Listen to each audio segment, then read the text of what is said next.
First off, I love my kids. This is Learning to Dad I'm the cool dad. That's my thing. with Tyler Ross. What I do have are a very particular set of skills. I'm gonna have fun, and you're gonna have fun.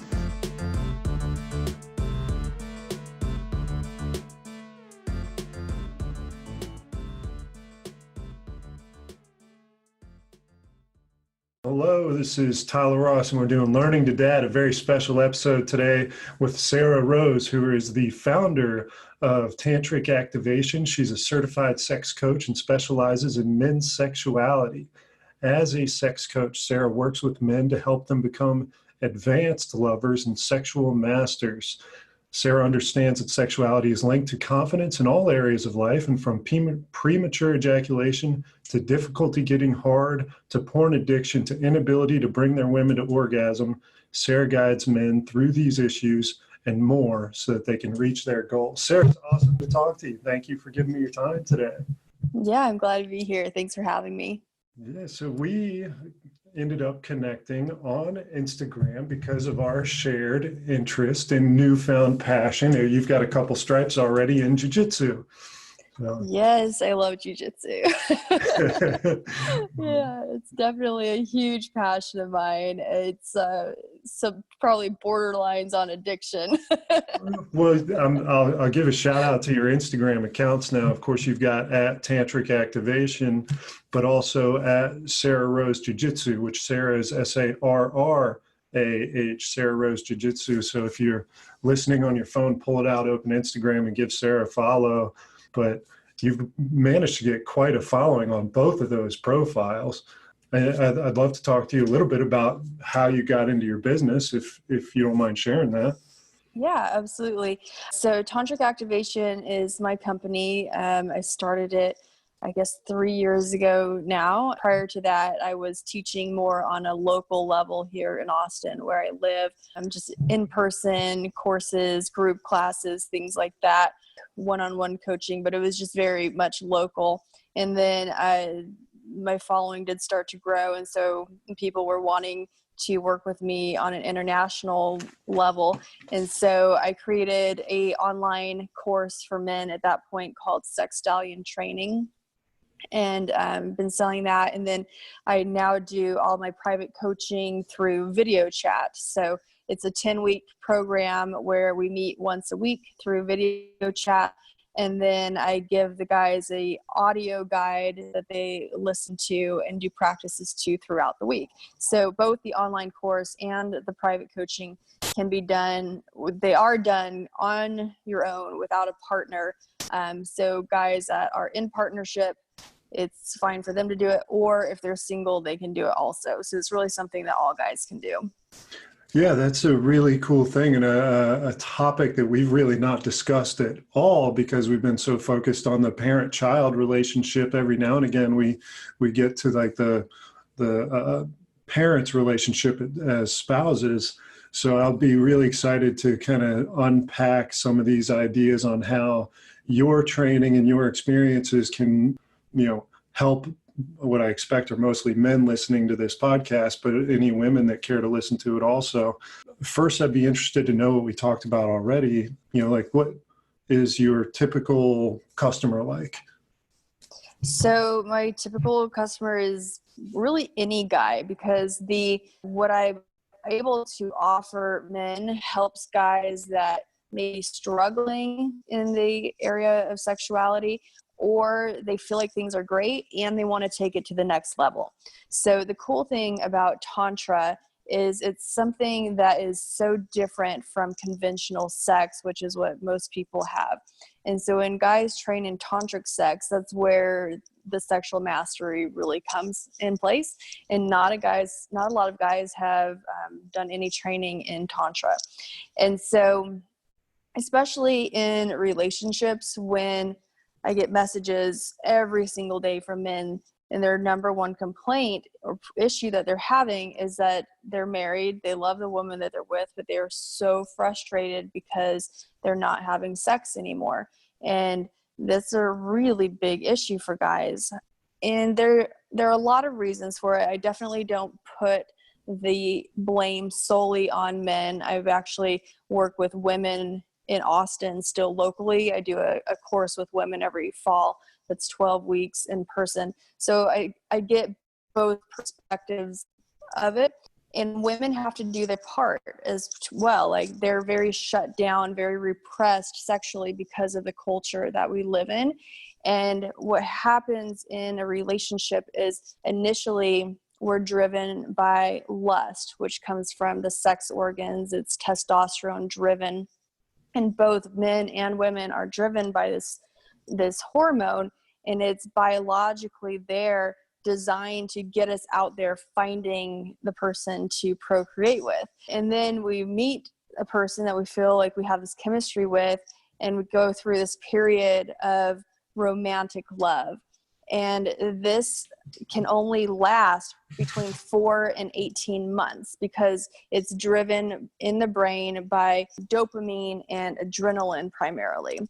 And literally, we would go crazy if it lasted longer than that. Our brains can't handle it.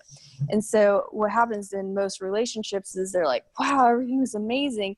And then between 4 and 18 months, those hormones start to fade, and the couple starts to look at each other a little more clearly.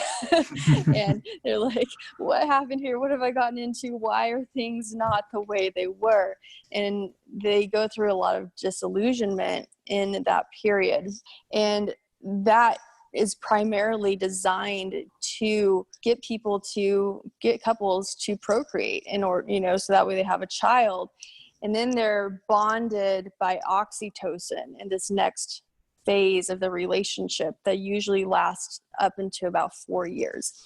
And during that time, it's about this oxytocin bond, keeping them together to raise the child. And you'll see statistically over and over that at that 4-year point is when couples are like, we just don't really want to be together anymore. There's nothing left. And so it helps couples to understand that this is driven biologically. And it's not just that you've done something wrong or that your partner has done something wrong, but there are ways to kind of hack the system and get through that. And I've seen, especially, I love doing private coaching with couples that are committed to the relationship, because tantric practices can really help reignite that fire that you once had for each other. And it's the best hack that I've found in ways of helping couples. So could you kind of describe a little bit about what tantric means? Mm-hmm. Yeah, so Tantra is very broad. It actually originated in India and is a vast system. Anyone that knows anything about yoga, it can be similar. Yoga is actually a part of Tantra, and it's definitely not a religion, but it was a more of a all-encompassing lifestyle. So I don't teach classical tantra. What I teach is called neo-tantra or tantric sex. And so it's not a spiritual practice the way I teach it. It's something that can help anybody, no matter what their religious belief or affiliation is. And it just is a way to help people be better in bed, to be more connected in their intimacy. So a lot of it is breath techniques. When you're talking about the brain again, so the cortex, the frontal lobe of the brain, is the thinking part of our brain. It's where we have our thoughts. It's where, if you're in bed and you're thinking, okay, is she happy right now? Am I pleasing her? Is she satisfied? Is she going to have an orgasm? Did she already have an orgasm? Did she fake that orgasm? That's your cortex. And that part of the brain is what causes us so much anxiety in bed. And a lot of that will show up as erectile dysfunction. It'll show up as premature ejaculation. It'll show up as porn addiction, because it's easier to masturbate and watch porn than it is to have to deal with all this stuff in our head when we're in bed. And so the breath work that I teach people to use during sex helps to soften the cortex. So they're able to tap into the deeper parts of their brain and able to just really be in their bodies and experiencing the sensations that are available in sex. And so when they're able just to notice the pleasure, the pleasurable sensations, those sensations begin to expand. And through the breath, they're able to move it through their bodies. Guys can have multiple orgasms when they learn how to separate their orgasm from ejaculation. And so that's one of the things that I teach guys in Stallion Training, the online course, is separating orgasm from ejaculation, and then they can begin to have orgasms without ejaculation. They can have full body orgasms, and they can move their sexual energy through their body, which really helps with the stagnant energy that we see in a lot of couples that have been together for a long time. They're just bored. Literally, that's what I hear from women over and over and over. Why they're not having sex anymore is because they're bored. And, they may say they're tired, and that's probably true. But if they weren't bored, if there was excitement there, they would still want it, even though they are tired. So Tantra helps in a lot of different ways.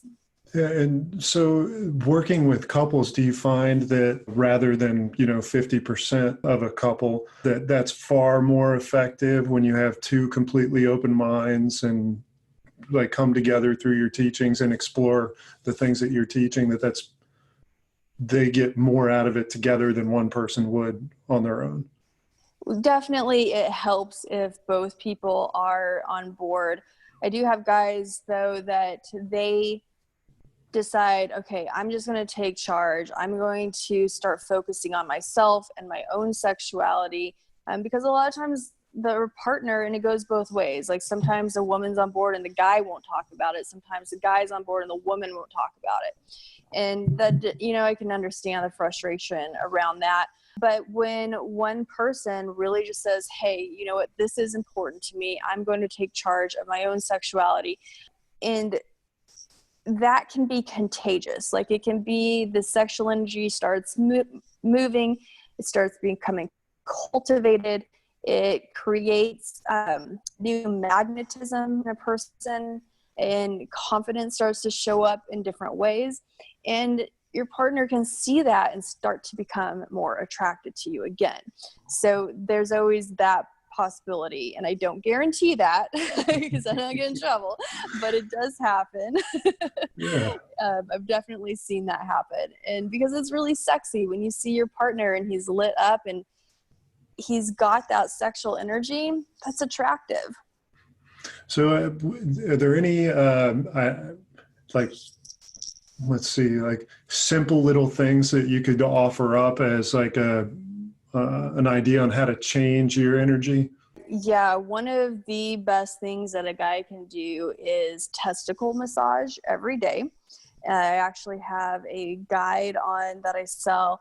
It's a 2 to 3 minute practice, and I've got a video guide showing guys exactly how to go through that practice.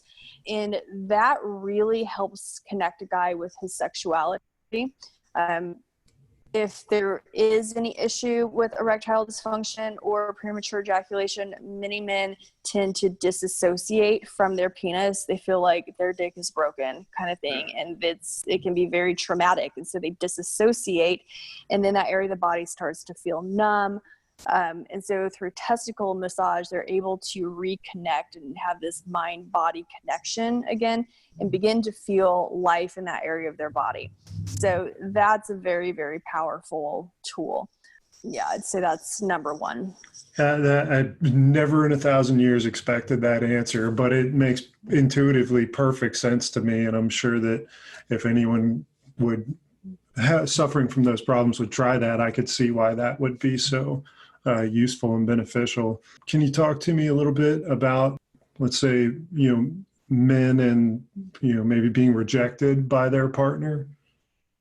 Yeah, that's tough. One of the things that I have learned personally through tantric practices is that I have developed a strong sense of self-love and commitment to myself. And what I've experienced through that is more sovereignty and less susceptibility to rejection. and realizing that if for whatever reason somebody, for me, it's in the dating world, if I am interested in somebody and they're not interested in me, I don't experience that anymore as rejection, as just, they've got their own life that they're living, and for whatever reason they don't feel like sharing that with me is the right thing for them in this moment. And that's and so the self-love component of it is important, and it's really just a perspective shift also, of like, just because somebody says they don't want sex with me right now, then that doesn't necessarily mean anything is wrong with me. It's more of what, they've got their thing and what they're going through. And just being okay with who you are. And also, we're very conditioned as a society to not like to experience negative emotions. And so when we feel rejection, it can be like, oh no, this is bad. I don't want to feel this. What can I do to change this so I never have to feel this again? But in Tantra, a lot of what I've learned is how to sit with negative emotions and be able to experience them fully for what they are without letting them control me. Because really, that's just all it is. It's just an emotion that you're experiencing. And it doesn't have to change who you are. That goes so far beyond sex, like we talked about before we came on, that your Tantra and teachings associated with that can help build up a person, not just in the bedroom or on the mat, but like in their life, through happiness, better sleep, mental clarity, ripping words straight off of a blog post from tantricactivation.com. But can you expand on those things a little bit? As far as the confidence component of it? Yeah, somebody that just to help bring up their own self-awareness and self-confidence.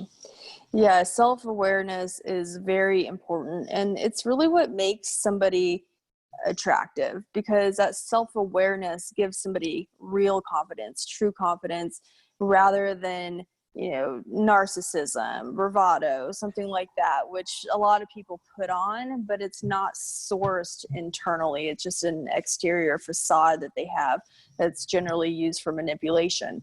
So having real confidence that comes from within comes from really knowing yourself. And there are a lot of ways to go about that. I mean, jiu-jitsu is one way that will definitely help you learn a lot about yourself, like what your triggers are, where your weaknesses are, all that kind of thing. And Tantra is another modality that can help with that. But yeah, just really tapping in. And I think in particular, sexual confidence is something that's really important for people, because our sexual energy is something that many of us have been cut off from, because we live in really a puritanical culture still that has taught us that sex is bad, it's somehow dirty, shameful, things like that. And it's part of the culture at large. It's like, it's one thing to, we can all have porn on our smartphones 24/7, but have the decency to be ashamed of it kind of mentality. That's a funny way of putting it. Yeah. But it's true. And that sense of shame, guilt, dirtiness, whatever, it cuts us off from our sexuality, which is so powerful and so vital. It is our life force energy. It's the energy that literally creates new life. And it's that creative energy that, when it's allowed to flow freely in us, can really empower us. It's not about being, doesn't have to be a sexually empowered person, doesn't have to look like a porn star, It's like somebody that just has this creative energy flowing and empowering them. I want to talk about energy a little bit, because I think a lot of people, when they hear the word energy, probably think of it in a very woo-woo way. I think of it in a very scientific way. This desk is energy, this computer's energy. It's all little atoms and things moving around, just like channels running up and down your legs and body. Could you kind of clarify what you mean when you talk about sexual energy? Yeah, absolutely. I mean, sexual energy is something that you feel, for one. Anytime you get turned on, you're like, yeah, that's my sexual energy kicked in. And that sexual energy is something that you can actually move in your body. And it's very scientific. You know, energy, matter is just energy slowed down. So you're right, everything is energy, and everything has just a different type of energy that's in our bodies, and it's derived from those sex hormones. Oh, could you talk to me a little bit about the difference in perspective, maybe across the average in your experience between men and women, and how they view sex? Because I know I view it a lot differently now than I did when I was 20 or 25. I'd like to think it's in a more mature way. But your clients, like, what's the big difference between their women and men's perspectives? Yeah, I would say when it comes to, well, sexual mastery, for one, big thing that I work with women around is helping them to reclaim their sexual power. Women in particular have been taught that they have to choose between either being accepted by society or sexual, that they can't have both, because it's been just part of culture for thousands of years that a woman that is sexual, she's a slut, she's a whore, she's a prostitute, you know, some sort of sex worker, things like that.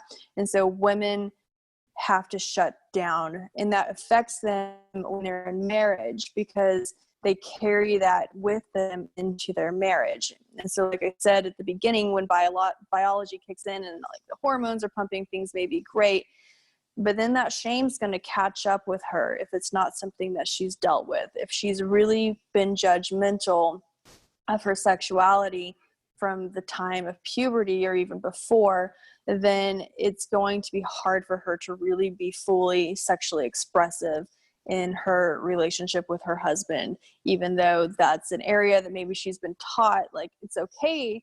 But if you're the neural pathways in our brain, those form really deep grooves. And so if you're taught from the time that you're a child that sexuality is something to be ashamed of and hidden and not fully enjoyed and expressed, then even when you become married and it's suddenly okay, those neural pathways are still there. And so I work with women a lot around creating new neural pathways that help them experience pleasure with their sexuality rather than the shame or guilt that they've had before. That's really wonderful. Yeah, and so that's there for women. And also, orgasm is something that you can train your body to do. And so the more that a woman trains her body to orgasm, and I teach this through masturbation practices, because that's an area where women can relax and they can really explore their body and learn what pleases them more easily often than when she's with her partner. And so she can train her body to be able to orgasm more quickly. Guys, on the other hand, it's not always clearly, but for a lot of men, ejaculating too soon, orgasming too soon is a bigger issue. And so it's helping those guys be able to have more stamina to last longer in bed. And also for men, it's their pleasure. So for women, a lot of times their pleasure is derived from feeling like she's desired. And so if she's really feeling like you desire her, that's going to turn her on. Men, because of the idea that's pervasive in our culture, the whole rape culture type of mentality that we have towards men are very concerned with, is she experiencing pleasure? Because if she's experiencing pleasure, then that means that he is not doing harm. And guys are concerned that they're doing harm, because most of the guys out there are good guys. They're not rapists, but they've been lumped into this whole category because we just have really so many issues with sexuality in society. And so a guy is very concerned with, is she experiencing pleasure? And that's what turns him on. He wants to know she's experiencing pleasure, because then he knows he's not causing harm. That makes perfect sense to me. So with that in mind, Could you kind of shine some light for men or women, both, anybody, who have sex and may not get their partner to orgasm, and how they can or should feel about that? Yeah, I have, I mean, there's definitely the mechanics of it that are important to learn. And it's a part of sex education that is, I'm happy to fill that void. And I have a course on that on my website. It's called Pussyology, and it's all about teaching guys the ins and outs of how to please her. And it's just very much of like, these are the mechanics of it. These are the things you just got to learn. And then what I tell guys is learn how to do that, master that, and then forget about it. Because so many guys get very focused on the orgasm. Is she coming? Did she come? How many orgasms did you have? Are you about to come? That kind of thing. And they miss out on the whole experience of having amazing sex with this amazing woman because they're so focused on the orgasm. And it really gets annoying. Women are like, oh my God, okay, I came 10 times. Like, are you happy now? Yeah. And then they fake the orgasms because they don't want to deal with the conversation around it all. And so, yeah, there's a tip for you guys. Learn how to do it and then just get in there and enjoy. Oh, gosh.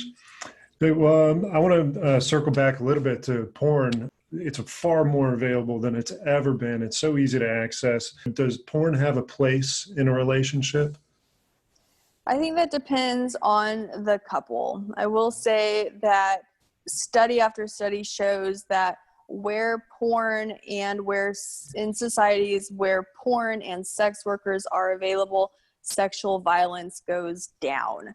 It also shows that only between 5 and 7% of guys that watch sexually violent porn will actually act out sexually violent towards women. And so that's a very small percentage of guys that are actually watching porn. Not to mitigate that, that's very bad. And there's thankfully help available for those men, and they should not be watching porn, especially not that type of porn. But for the vast majority of men and women watching porn, it's not affecting them negatively. So I think what we have is more of a moral dilemma around pornography than it is an actual something that's scientifically shown that it's really negatively affecting us. Yeah. And so if a guy is watching porn, then a woman may feel like there's something wrong with her, and that's why he's watching that instead of being with her. And so she'll have the rejection stuff come up. And it's more around those than, is this actually causing us any problems as a society? There are some issues within the porn industry itself, but I don't feel like those actually carry over into the bedroom. So, is there a place for it? I don't see why not, as long as both couples can really see it for what it is. It's entertainment value. It's not something that should be used as education. When guys try and act like porn stars in the bedroom, it falls flat because it literally is there for our entertainment. It's not real life. It doesn't translate. She can tell you're trying out porn moves, and it just doesn't feel good. It's like, all right, are we putting on a show here? Or are we making love? Oh, you answered the next question I had. So I'll jump forward, and I'm just going to pluck a keyword off of my notes here and talk about, let's do teamwork. Talk about teamwork and men and women maybe having the conversation, because I expect a lot of people are insecure about, doing it, let alone about talking about it. Do you have any experience that can kind of talk to the importance of actual communication? Yeah, I mean, it's very, very important. The communication aspect of it is huge. And it's really crazy that we can, live however many years with a person, have children with this person, share a home with them, share finances, everything, and we can't talk to them about sex. And that just goes to show where we are at as a society. And it's part of why in the job that I'm in, I talk so explicitly about sex. And I have guys write to me regularly that they have become less ashamed of their sexuality just by following me on Instagram, because of the way that I'm just so comfortable with sexuality, that it just has helped them. They're like, I couldn't even walk around in my own house naked, and like seeing your posts, I feel more comfortable with that. And so, you know, when it comes to that, it really is an issue in relationship. It really is something that couples they've got to go for it. You know, if you're wanting to have a fully vibrant relationship, a really connected, really intimate relationship that's thriving, then it's important to have these communications about sex. And unfortunately, they're not easy, but if you're not going to do it, how are you going to be able to teach your children? And, you know, do you want them to experience this in the same way that you did, the same way that you are? Or do you want to model for your kids a relationship that's really just has this vibrancy, and that comes from a connection that we have sexually with each other? Yeah, that's awesome. And actually, I want to ask you about what you just said, talking about, you know, engaging with kids. Have you had any clients or experiences with people that come to you say, how do I talk about this with my kids, and what do I say? Yeah, and unfortunately, that's a very, very tough conversation to have, because you have to be careful. You know, it's like you have to watch your back when it comes to talking with children about sexuality, because it can be turned against you, and it's just part of the problem that we have in society. But at the same time, your kids are going to be exposed to it. I mean, kids nowadays, they are on their iPads or iPhones 24/7, you know, and as much as you want to keep them away from it, they're going to learn about sexuality. And so do you want them to learn from you, or do you want them to learn from a YouTube video or their friends at school? And so it's important, I believe, to just have healthy conversations. And for it to be a normal way to talk about sex from the time that they're two, in ways that are very age appropriate. And so that way, as they reach their middle school years, they're able to come to you and they feel comfortable talking to you about sex. When they have questions, you know, when your son has his first wet dream, he's not going to be surprised by it, because he's already going to know. And if he does have any surprise or questions around it, he's going to be able to be comfortable coming to you, and instead of being afraid of what's happening to his body. You know, same with your daughter when she has her first menstrual cycle. Is she going to be surprised? Is she going to be scared? Or is she going to realize this is a natural thing that's going on to her body, and she can come talk to you about it?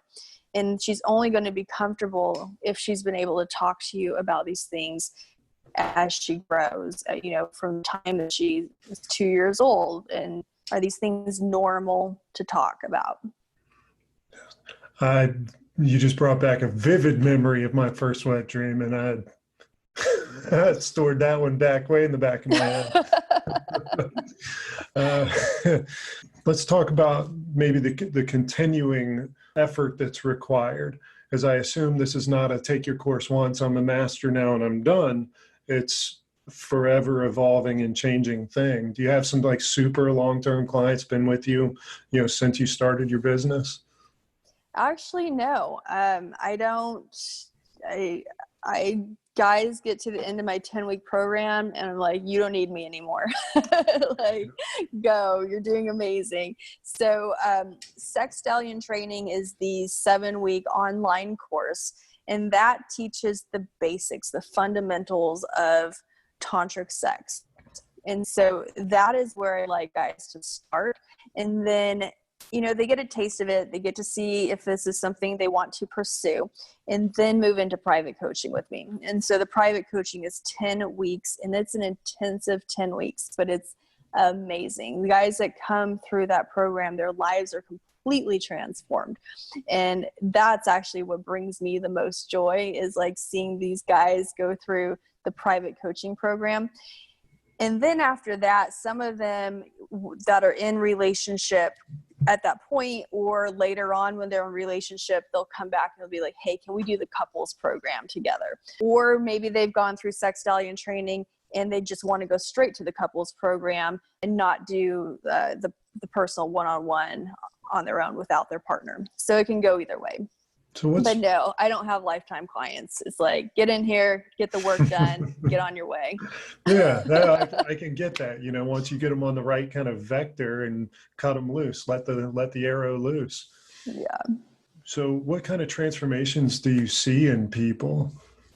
It's really beautiful. So there's one client that I had, he really, really struggled with premature ejaculation.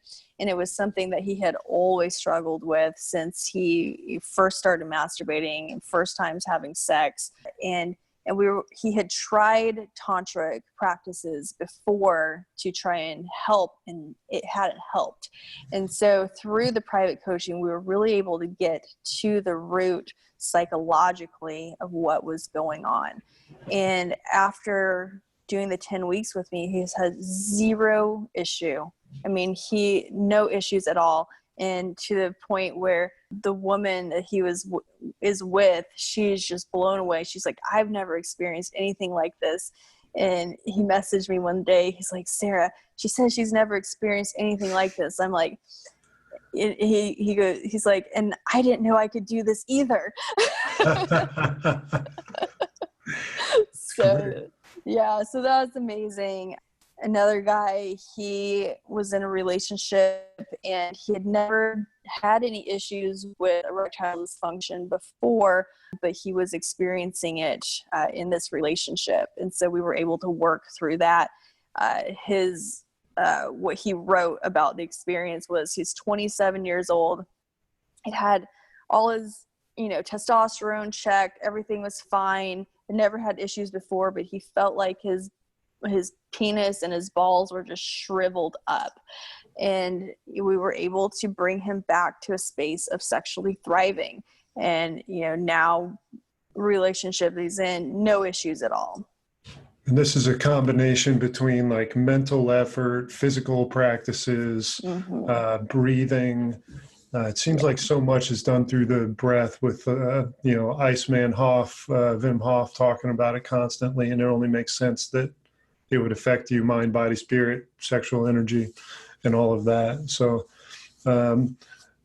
has your business changed since you got started? What's the evolution of your business looked like? Yeah, it absolutely has changed. So I started out, I've actually done courses for not necessarily couples, but that were co-ed. And then I did a lot of work with women. And it's actually after getting my specialization to work with men, then I transitioned my business to make, the online course, all my branding, all of my future focuses more towards men. And I feel like that's been a really important change, because there's so much going on right now in society with the women's empowerment movement. And a lot of guys are feeling lost, left out. They don't know what to do. And so I have a way of helping guys feel empowered. They feel like they've been emasculated by the feminist movement, and that shows up in the bedroom. So I have a way of helping them work through that and to find that power, that masculine power again, in a way that's very holistic, and because there is the toxic masculinity that's out there that's rising up, and it's not as pervasive as, media would like for us to think, because most guys are not part of toxic masculinity, but that doesn't really empower guys. That, it may fuel their anger, but what's that going to do? Nothing. So this is a way where guys can rise up, where they can feel that masculine power again, where they can really feel empowered in the bedroom, which is where most guys would, if they had to say where in their life do you want to feel like you are the master, most guys would say in bed. And this is a way to do that, and it makes her happy too. Awesome. Well, let's talk about jiu-jitsu. Tell me about how jiu-jitsu's informed your, coaching. Yeah, I mean, so as far as the way it's impacted my coaching is that, I mean, I'm there on the mat 5 to 6 days a week, hour and a half a day, and I'm rolling with men, and it's primarily guys that do jiu-jitsu. And so I feel like I've just learned a lot about the nuances of guys by being in that type of intimacy with them, where it's not sexual intimacy, where there's no relationship, there's nothing about it is sexual. But the fight, if you're looking at this from a yogic perspective, so in yoga you may have heard of the chakras. There's the root chakra, which is at the base of the body. That is where our fight instinct comes from. Okay. And then right above it, the second chakra is for guys, it's like at the tip of their penis, the head of their penis. For women, it's their clitoris, and that is the chakra of our sexuality. Like that's where our sexual energy comes from. So those two dynamics are very closely related, looking at them from a yogic perspective. And so while there's definitely a difference, they're both very primal. And so being able to go in that kind of that primal space with guys without the sexual component being attached to it has helped me learn more about them. And also just like the way they move, the way they think. I also enjoy seeing how men can be extremely disciplined when it's something that they want to work towards. These guys that do jiu-jitsu, like they are there, they're dedicated. This isn't a path that you're going to get a black belt, in a couple of years. Like they know it's at least 10 years before they get a black belt. I mean, unless you're someone like, Kit Dale, I guess, got his in 4 years, but well, most people it's going to be 10 years. So yeah, they're committed to it. And I see that and I'm like, okay, so I know you've got the commitment to this. You can also have the commitment to sexual mastery. The thing is, most guys don't even know it's available. They don't know what they're missing out on. They don't know that they aren't sexual masters. They think because it's not something that we're taught, it's not like on every corner there's a school to go learn about sex.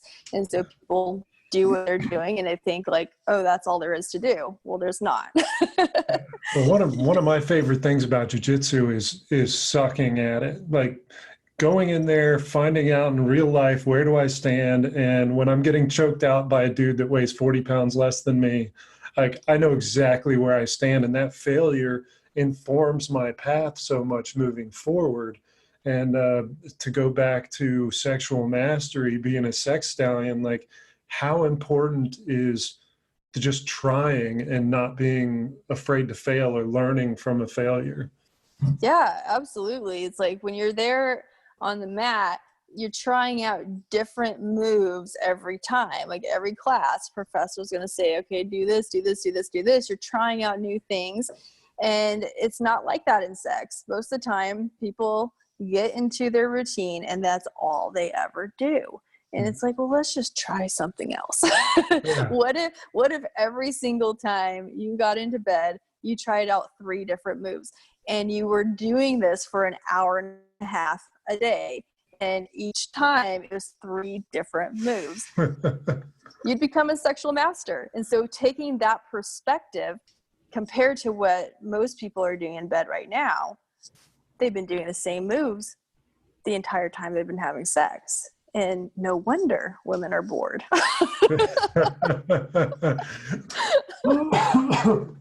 Yeah. If I got caught in a heel hook every time I rolled with somebody, I wouldn't want to roll anymore. Yeah. So the idea of I find jiu-jitsu can be terribly playful. Like just I'm laughing and having a conversation with whoever I'm rolling with quite often until I'm without blood going to my head. Sex and intimacy and playfulness. Can you kind of talk about where they all converge in a relationship?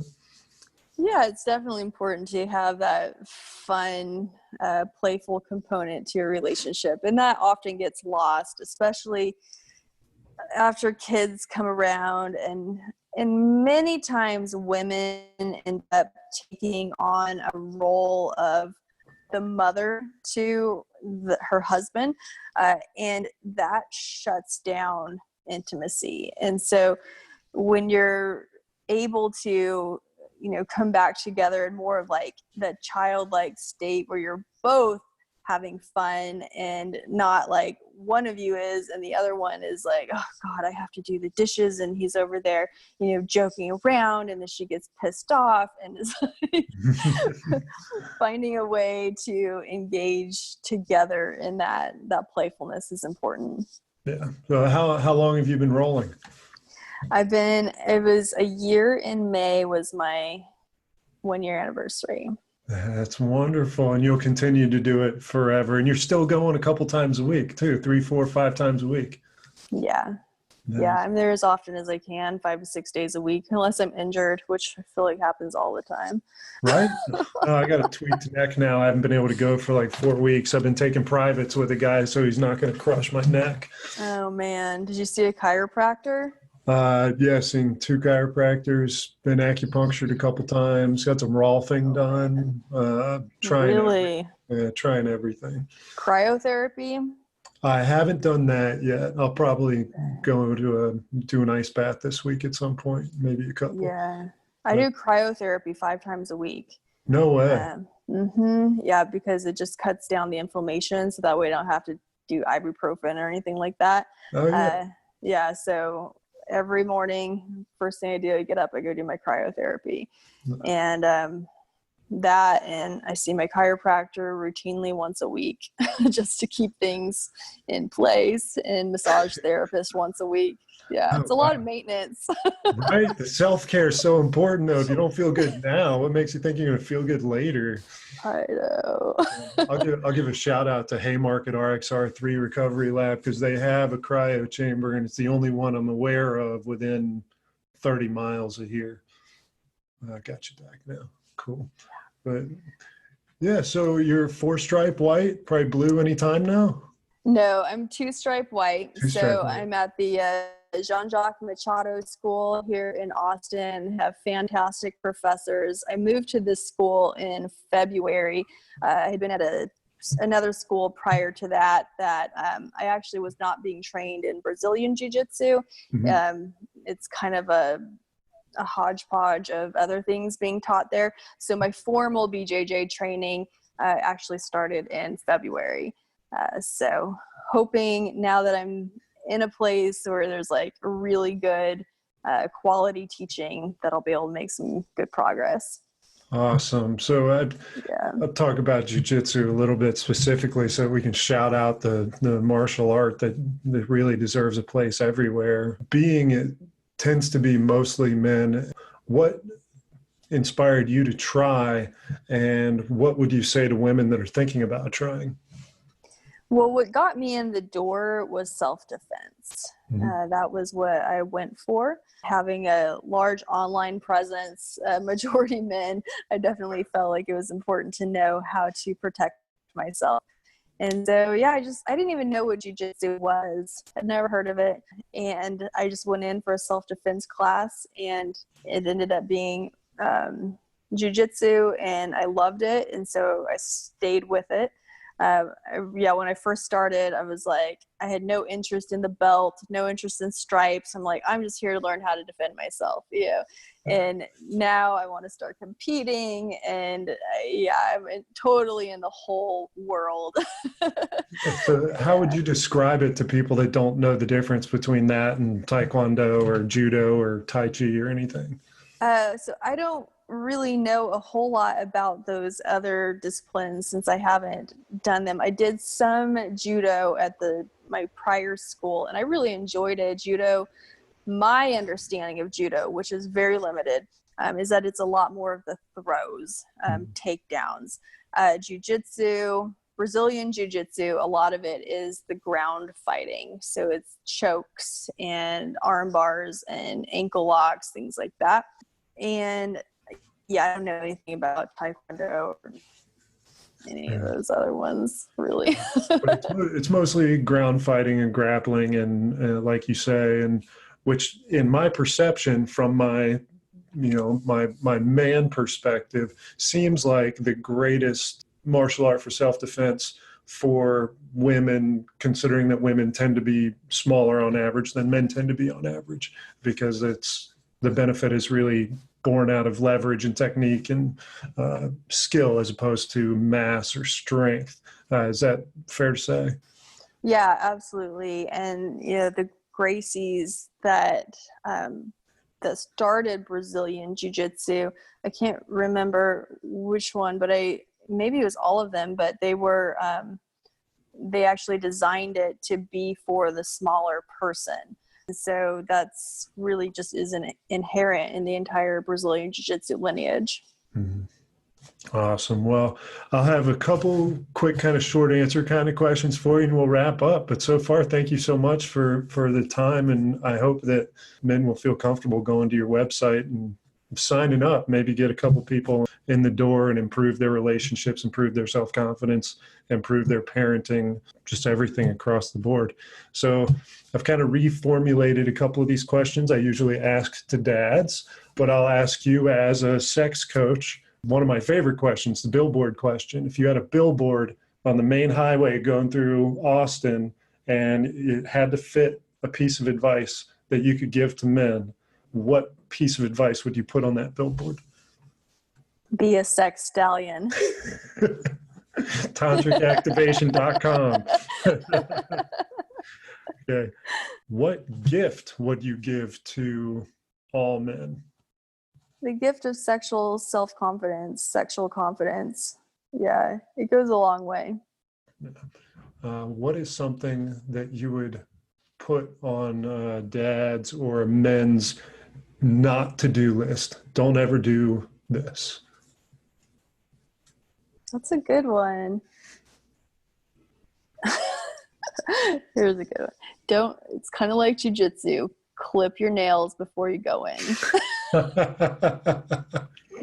Yeah. It's an important one. Here's one I ask all dads. Who's your favorite television dad? Favorite television dad? Oh my God, I don't watch television. Trying to think of the last thing I've even watched. Okay, movie, maybe. I'm literally the worst person. I read books. I read like books about evolutionary biology. That's what I do on Friday nights because we don't have class Friday nights. So I sit home and I listen to books on audio. That's the characteristic of an entrepreneur who runs their own business and is obsessed with what they do. So anybody listening, if you ever wondered who your sex coach should be, it should be Sarah because she's obsessed with it. I know. I mean, I'm serious. I don't even watch movies, so I'm sorry. How about, you probably don't have any fictional dads in biology of human sexuality books. So let's see if. I mean, I spent this entire last weekend in a tantric initiation. The weekend before that, I was doing continuing education all weekend with like world-renowned psychotherapists. So that's awesome. I love it. That's all I do. That's great. Okay. When do you feel the most loved in your life? My dad is a really great dad. So yeah, he's very good. He shows up for me, and gives me a lot of love. And my mom does also. I have great parents. That is awesome. Well, that takes the best answers from one of my favorite questions, or what are the things that make up a super dad? And that's being there and loving your kid. So I think that's a wonderful spot to kind of wrap up our recording. But let's give one more shout out to where people can find you. Tell them where they can find you. Yeah, so my website is www.tantricactivation.com, TANTRIC activation.com. And from there, you'll find my Instagram, which is Tantric Activation, and then also Sarrah Rose Jiu Jitsu. So awesome. Well, thank you so much. Thank you. It was a pleasure being here. Appreciate it.